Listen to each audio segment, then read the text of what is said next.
we should just say it. Canada's kind of a fake country, right? I think we're kind of realizing it.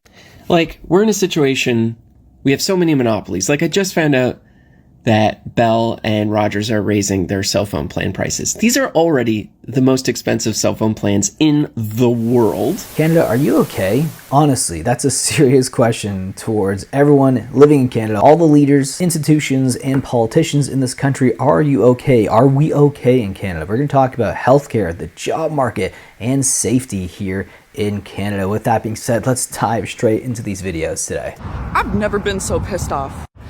I just walked out of a cardiologist appointment that I had scheduled for 11:45 with a specialist, the doctor, to go over my heart tests.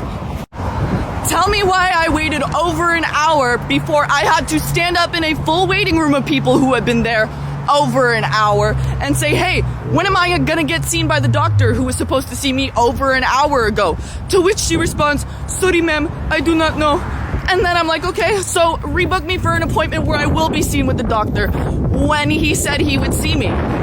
Like, it's absolutely mind-blowing to me that doctors and healthcare professionals can expect us to show up on time for things, early for things, charge us if we're late, and they don't have the same decency. Like, they have the gall to make us wait hours as if we don't have lives.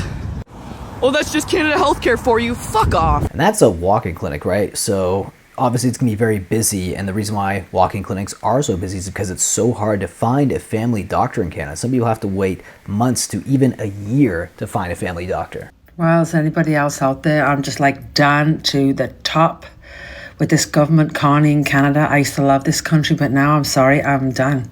I have to leave. I never thought I'd say this, but I have to leave. Like, we're looking at a place in Dubai, in Abu Dhabi or Dubai, because it's tax-free. What you earn, what you make is yours. It's clean. It's safe. You want to see a doctor? You see the doctor the same day. You can walk down the street naked. Well, you can't, but if you wanted to, no one's going to touch you. No one's going to break into your house, steal your car. No one's going to steal your cell phone. No one's beating up old people. You are a nice person there and you get treated as such. Here in this country, the nicer you are, the worse you get treated. So you know what? Bye, Canada. I think it's time to leave and leave them to it. Let them all pay their own taxes and save everybody. Yep. That's crazy that she's leaving the country due to safety mainly above everything else. Canada used to be the country other people would come to for safety. Now that's not the case. In fact, people are leaving to go somewhere else for safety. I've always found this very contradicting.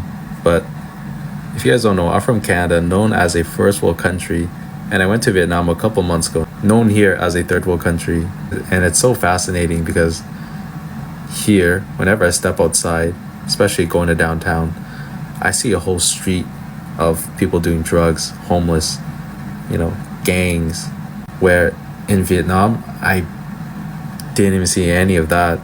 Like, how is a poor country doing better than us in those areas?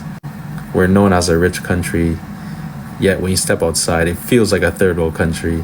So whenever people call Vietnam a third world country, I'm just like, man, have you even stepped outside in downtown Vancouver yet?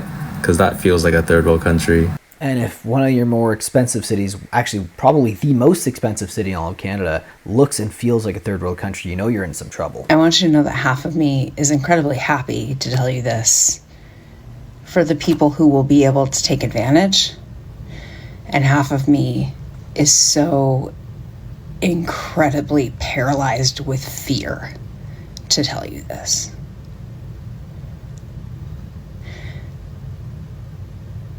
Yesterday, British Columbia announced that they will be fast-tracking, and let's come back to that, visas and citizenship for nurses and other medical professionals. And quickly, other Canadian provinces followed suit. As of a month ago, Becker's Hospital Review told us that America only had about 50% of the medical professionals we needed to meet the demands of our American citizens. 50%. That included physicians, RNs, MAs, CNAs, every level within our medical professionals, people who go to school for over 8 years, including a residency, to people who merely register with their state to be able to take a patient back to a room and take their vitals. We only have enough people in that field to meet the needs of 50% of our patients. And yesterday, British Columbia, which is directly above Washington, Oregon, and California, said, "We see you, medical professionals. We know you're scared.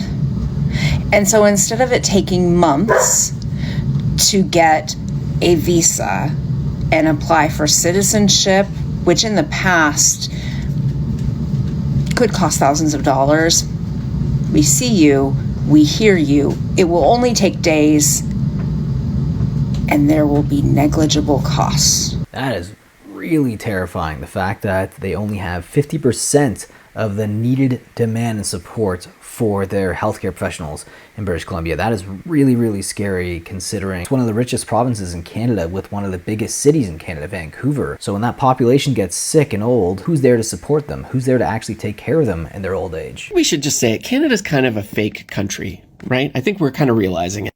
Like, we're in a situation, we have so many monopolies. Like, I just found out that Bell and Rogers are raising their cell phone plan prices. These are already the most expensive cell phone plans in the world. And Bell and Rogers are already massively profitable companies, but they just need more money for reasons, I guess. Same with like grocery store chains. Like, you know, Galen Weston will get on TV and talk about, oh, there's complex economic factors in the supply chain. That's bullshit. The reason there's no downward pressure on prices is because there's basically a de facto, oligopoly that runs grocery stores in this country. And you can apply this rule across many industries, and it's definitely propped up by federal corporate subsidies. But it's not just, the problem is not just high prices and inflation that will never go down. The problem is also that these companies don't need to innovate. They don't need to actually figure out how to increase productivity per worker. They don't need to invest in their workers in the form of like training. And they certainly don't need to pay workers a higher wage thanks to the federal government exploiting people from overseas through the temporary foreign worker program, which has been abused by companies to create a source of cheap labor that they can exploit. So no wages are going to go up, but prices are going to go up, which is not a good situation. So how have we papered over the cracks here? Well, through housing equity, right? For a long time, if you bought a house at the right time, you were in luck. Your wages might not be going up, but you're sitting on this asset that's just growing in value year over year, no matter what. But if that goes, Lord help us. And that's the situation we're at right now, that everyone's talking around the housing crisis, but doesn't actually want to deal with it, because if they do, they have to address the fact that Canada's a fake country with a bunch of oligopolies and monopolies that doesn't innovate, that doesn't pay their workers enough, that isn't very productive, and is sitting on a house of cards. A house of cards. I could have not said that better myself. Unreal. Monopolies, oligarchies everywhere in this country. Leave your thoughts down below about this video's subject, and I will see you guys in the next video. Take care.